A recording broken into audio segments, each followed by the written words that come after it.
ኢዜማ የሀገራዊ ምክክር አጀንዳዎችን ለኮሚሽን የኢትዮጵያ ዜጎች ለማህበራዊ ፍትህ ፓርቲ ኢዜማ የሀገራዊ ምክክር አጀንዳዎችን ለኢትዮጵያ ሀገራዊ ምክክር ኮሚሽን አስረክቧል።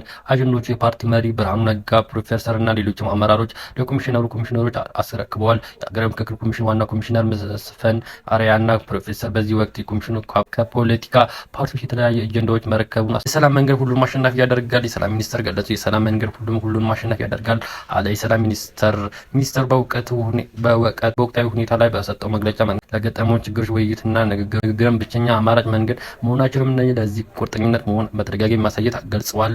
ቀደም የኃይል አማራጭን ተጠቅመን ሲንቀሳቀሱ የነበሩ ኃይሎች ይህንን የሰላም አማራጭ በመምረጥ ወደ ሰላማዊ መንገድ ሲመጡ መንግስት ከግማሽ ርቀት በላይ በመሄዱ መቀበል ቁርጠኝነትን አሳይተዋል ተባለ። በክልል 21680 ካሬ ሜትር በላይ የከተማ መሬት ከምዝበራ ማዳን ተቻለ። የደቡብ ኢትዮጵያ ክልል ስነ ምግባርና ጸረ ሙስና ኮሚሽነር 21680 ካሬ ሜትር ላይ ባለው የከተማ መሬት ከምዝበራ ማዳን ተችሏል አለ።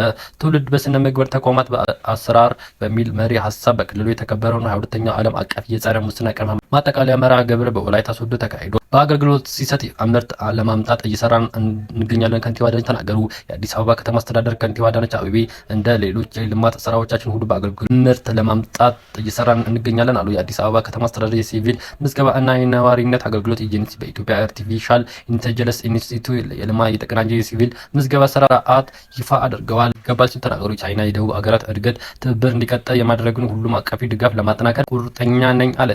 ሶስተኛ የደቡብ ሀገራት ቲንክ ታንክ ትብብር ጉባኤ ለአንድነትና ጠንካራ ትብብር የደቡብ ሀገራት ሚና በሚል መሪ ቃል በቻይና ሻንጊያን ከተማ ተካሂዷል። በፓን አፍሪካ ኢኒዚየም እንቅስቃሴ የሚታወቁ የአፍሪካ መሪዎች ልጆች በመዲናዋ የልማት ስራዎች እየጎበኙ ነው። አዲስ አበባ የፓን አፍሪካኒዝም እንቅስቃሴ የሚታወቁ የአፍሪካ መሪዎች ልጆች የልማት ስራዎች እየጎበኙ ነው። ጎብኚዎቹ የአፍሪካ አንድነት እንዲኖር መሰረት ያስቀመጡ እና ለአፍሪካ አንድነት ሰላም እና ልማት በፓን አፍሪካኒዝም ንቅናቄ ስራ የሚታወቁ ቀደምት መሪዎች ልጆች ናቸው። በዚህ ጉብኝት የፓትሪስ ሉሙምባ ልጅ እና የኔልሰን ማንዴላ የልጆች ልጅ የኮዋይም ንኩረንማ ልጆች ናቸው ተገኙበት። የቡና ምርታማነትን ከማሳደግ ባሻገር የገበያ አድማስ የስፋት ጥረት ያስፈልጋል አሉ። የኢትዮጵያ ቡና እና የሻይ ባለስልጣን ኢትዮጵያ ቡና የማትልካባቸውን ለነበሩ ሀገራት ቡና በመላክ የገበያ አድማሷን ማስፋት ትችላለች አለ።